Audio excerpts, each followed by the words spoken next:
Oh, we got a legendary and is... Hello everyone, I'm Skratch. Welcome to the channel. This is another Raid Shadow Legends video. We got a summon rush that started for the new fusion champion and it's pretty spicy. So I'm gonna teach you guys one trick on how to complete the fusion easier. And if you're not prepared for this one, you might get prepared for the future fusion. So definitely stay tuned for it. Now, I'm quickly gonna show you the summon rush. I'm gonna open shards on my account to get the champions, of course. Maybe I'm gonna get something else on the way to it, but basically, to get a rare champion, you need 2,150 points, the equivalent of 4 sacred shards, some mystery, a void, a couple of ancients, and you're gonna get a rare champion. And that's enough to complete the fusion, because you're not gonna be able to skip any other event if you do this, but you're gonna be able to get a fusion without a problem. Now, if you're planning to go for the epic champion and dodge some other events like an artifact enhancement, a dungeon divers event, or a ice golem tournament, or some other things like that, and you want to get the epic, or maybe you want to keep a copy of the epic champion, you're gonna need around 11 sacred shards, or 10 sacred shards and some other shards like a few voids, a few ancients. It's just basically how many points you're getting per shard. So the easiest way to get it done is with sacreds, because it gives you the biggest amount of points.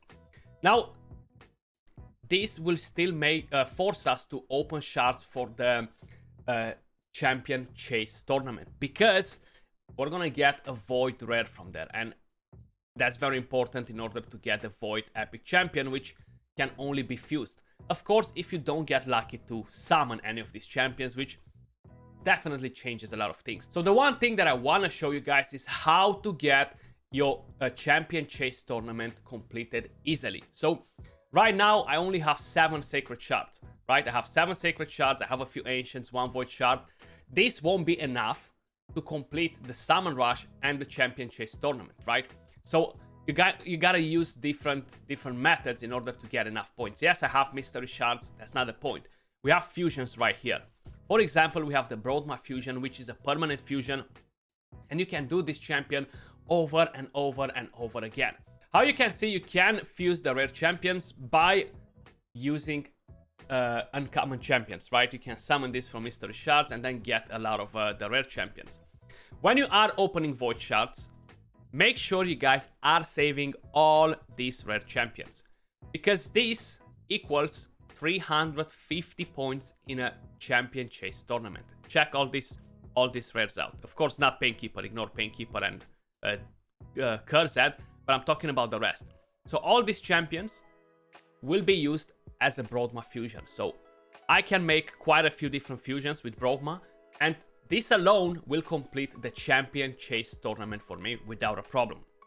Now, what you gotta do is, whenever you are opening void shards and you're summoning one of these champions, just chuck them in the vault, take them to level 30. Yes, you will need some potions to ascend them, but this is the #1 free-to-play tip for every single one of you guys out there that especially are struggling with collecting shards. You know, you might not be able to complete all the summoning events for fusions, and this is a very good thing to do. Yes, it does take time to save all these champions when you're opening void shards, and you can fuse a couple of them from uncommon, some you've seen, so that's actually really beneficial. It will require some small potions to get them ascended at 3 stars, but they're only the small potions and are super easy to obtain, so it's nothing too crazy. So I just wanted to share this tip with you guys. So if we're quickly gonna check the fusion calendar, just so you guys get an idea of what I'm talking about, if you head over, I have it posted in my Discord. I'm sure Raid has it in their official Discord as well. So you see we have the summon rush, which kind of like gives us the void rare champion, we get an epic champion, and then if you want to get another copy of the void rare champion, you're gonna have to do the champion chase tournament.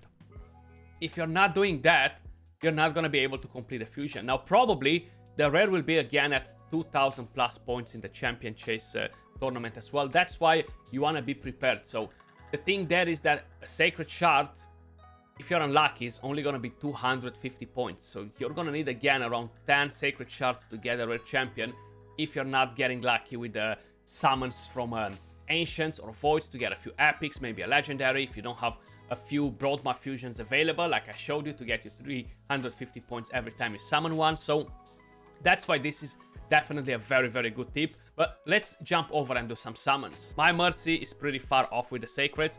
I don't have any sort of hopes whatsoever.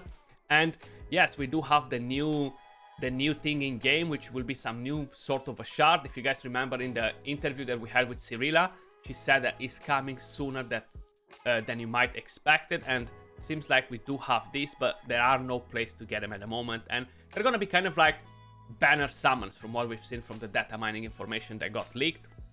You know, many other games do like banner summons, so we're not sure how many champions will be in the pool and how exactly it's going to work, but we're gonna have to wait and find out more. So we're gonna open 4 sacred shards, 1 void, and we're gonna see if we need to open anything else.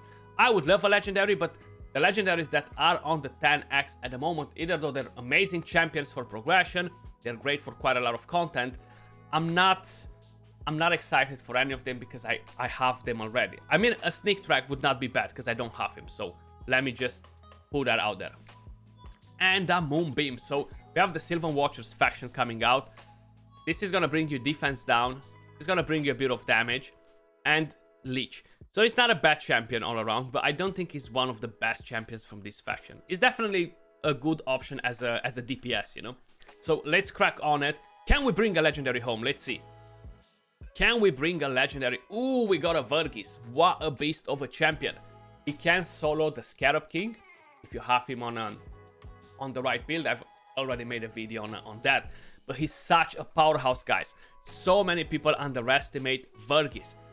He has reflect damage on a random ally on the A1. Then he has continuous heal, increased speed, reflect damage on a target ally for 3 turns on a 3-turn cooldown, and places ally protection on non-allies except this champion, and an increased defense buff on this champion for 2 turns. He does so much, man. And then the passive places a shield on this champion whenever he loses a HP from a single hit, then places continuous heal buff on this champion for 2 turns every time that HP drops below 50. And this is on a 1-turn cooldown. Awesome, awesome champion. So, our last sacred. What are we getting out of here? Another epic, that's fine. Urtikara, not a bad champion. Can be used in the mid-Fu comp, for example, instead of Fushan. She's gonna play pretty much the same sort of role. You have a speed aura, slightly less speed, of course, but it brings quite a bit of damage with the Hex, the Poison, so not a bad option. So we've got 2,000 points. Maybe we're gonna get a rare champion for the fusion from this void. That would be amazing. Are we? No, we're not.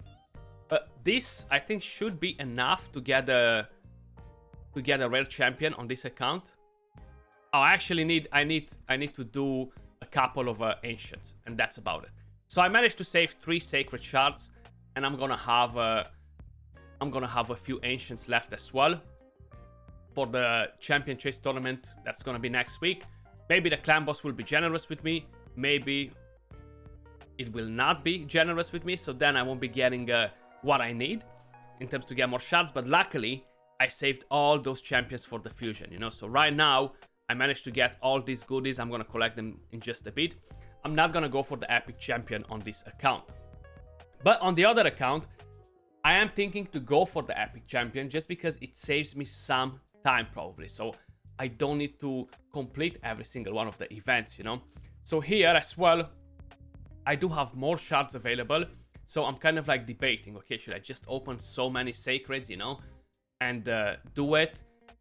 Probably I'm gonna do that, you know. So let's crack on it. So we're gonna start with the 2 voids first, because I still need to open 10 sacreds next to it, you know. Unless I'm gonna pull an epic champion on the way to it from the sacreds, you know. That will make me stop faster maybe, or continue and make the fusion much easier, you know. But let's see. Are we getting a legendary on this account maybe?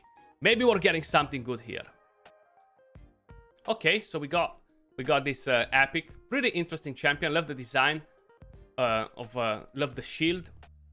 He's not a very powerful epic champion, but he's a decent one, you know. It's kind of like a newish one added to the game.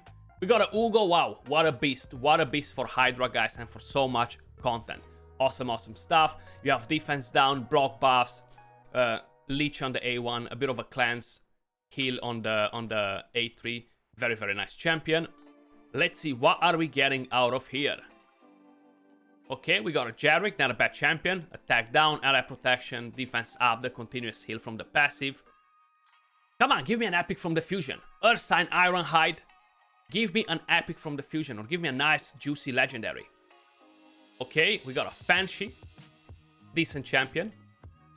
Decent champion. Oh, we got a legendary, and is a Fushan. Not a bad champion whatsoever. But it's not really gonna do much for the account either. You do have a chance to place an extra hit. The A1 can literally go like a machine gun. Extra hit, extra hit, extra hit, extra hit, extra hit. As long as the RNG just procs, you know. You have a double hit, a chance to land the stun, which is nice. Pretty good damage. Back in the day, he used to be pretty solid for Arena as well. But you know what? So many champions came out since that are just much better at doing damage, especially for Arena. And 4 times at random with a chance to land decreased defense. And of course, you have increased ally speed in all battles by 24%. That's one of the things that makes him so freaking good, together with the defense down and the A1, of course. But here we go. We got a Vergis on this account as well. Nice. We already talked about him, which is fine. Kind of like got all the inside info that we need. Oh, and we got a Frostbringer. This is actually the champion that doesn't bring the frost or anything like that, you know. It's just no frost with her. It's just the name. That's about it. Okay, Tanasil. Pretty OG epic champion. Doesn't really do much, honestly. Let's see, what do we have here? What do we have here? The last Sacred Shard. And we got another Jarek, aka Godzilla. Unfortunately, we haven't pulled anything too crazy while we were going for the fusion. Hopefully, you guys are gonna have better luck. But that was all for this video. Much love. Appreciate all of you guys watching. And I'll catch you all soon in the next one. Peace.